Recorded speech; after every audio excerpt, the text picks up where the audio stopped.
it be nice to be able to pick up your buttercream flowers and move them around on your cake while you try to decide where to put them? Well, the good news is you can. Today we're going to be making 5 different buttercream flowers using templates, and when we're done, I'll show you how you can pick yours up and place them around on your cake. So let's jump right in. I've included this template in the description box below for you to print out and use. Today we'll be using the daisy, the daffodil, apple blossom, pansy, and mum templates. I have cut my templates out and have laminated them. An easy and cheap way to laminate is to cover both sides in packaging tape and then cut them out. We will also be using a flower nail and some wax paper squares you can just cut up from a sheet of wax paper. Let's start with the daisy. First, you add a bit of buttercream to the nail to stick the template on. This is why you laminate, to keep your template clean. You can use it for years. And then attach the template and then add another dot of buttercream to attach the wax paper. To make a daisy, we are using a rose tip number 103. Always keep your buttercream pressed down in your bag and twisted tight. Never, never, never overfill your bags. It is extremely hard on your hands if you do. Anytime you're working with a rose tip, the wide end always goes down closest to the nail. Starting at the outside edge of the template on the line with your bag slightly tilted and with medium pressure, squeeze the bag as you pull towards the center of the nail. Stop squeezing and lift when you get to the center and repeat this motion for all the lines. Note that when you get to the last petal, you may need to tilt your bag a little more upright so you don't drag through the first petal. Using a round tip number 5, holding the bag upright slightly above the center of the flower, squeeze to create a round center. Daisies come in so many colors, so have fun and get creative with your flowers. Now gently pull the wax paper off the nail and set on a flat tray. Next up is the daffodil, one of my favorite flowers. We will be using a rose tip number 104 with yellow buttercream. Once again, the wide end of the tip is facing down and the thin end of the tip is facing up. We touch the wide tip to the center of the nail. And using medium pressure, we'll squeeze while sliding up and then squeezing while sliding down. It's kind of like making an upside down U.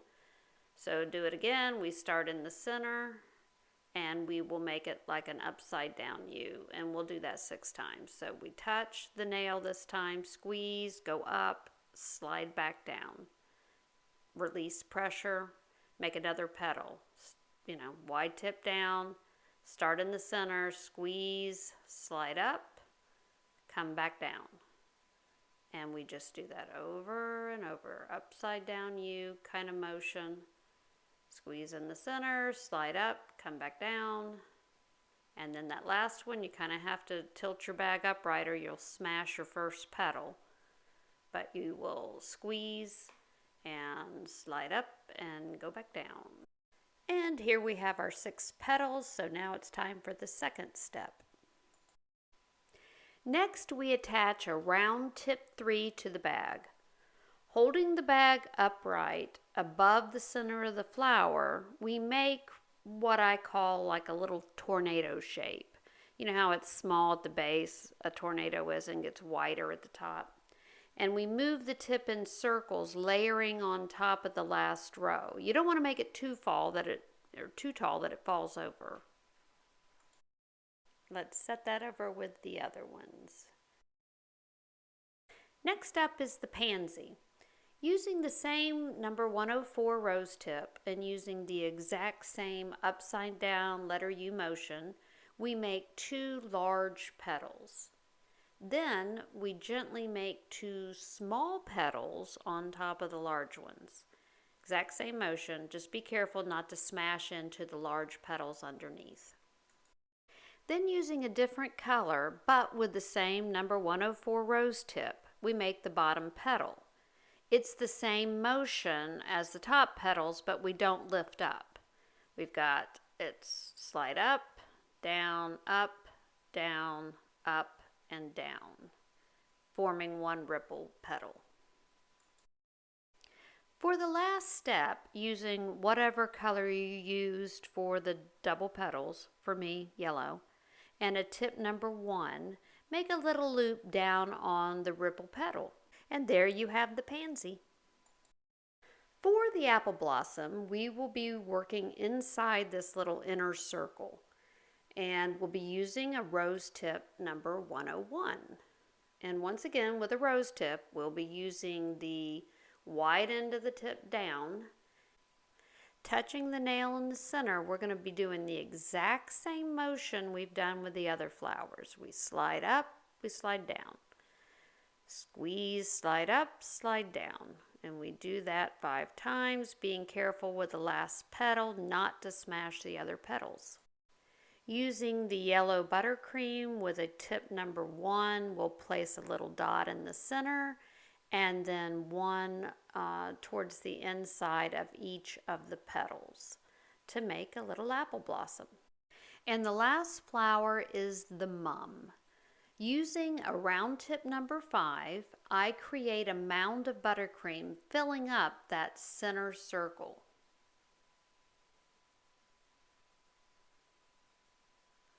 Now switching to a tip 81 and holding the tip where the smile or the indent in the tip is facing up,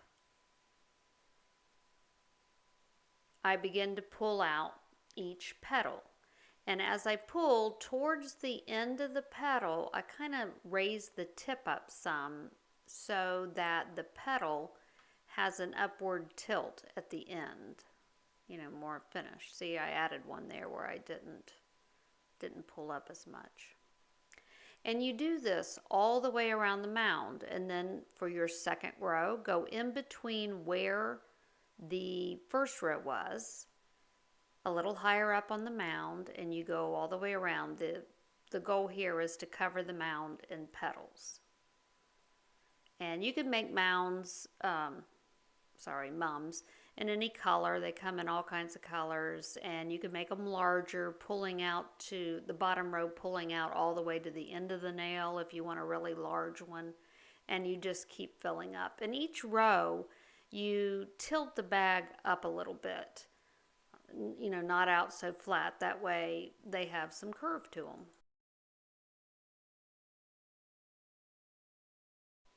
If your petals are flat and thick at the end, you have your tip upside down. They should be thin and curved upright like these 3. See the difference? If your petals look like this, you are squeezing your bag way too hard. You need to use medium pressure. If your icing is really shiny and the petals are melting into each other, you have your icing too thin. Now here's the important part. Once you have your flowers finished, slide them in the fridge to harden. Leave them in there for at least like a half an hour longer. The butter in the buttercream is what hardens, and then you'll be able to pick them up and place them on a cake without any problems. Here's a tip. When you have leftover colored buttercream from a previous order, make up some flowers and freeze them. They keep for months and will be ready the next time you need flowers. I hope you all enjoyed this video. If so, please hit the like button and subscribe. If you have any questions, please leave me a comment down below. And as always, thanks for watching, and I'll catch you all in the next one. Bye-bye.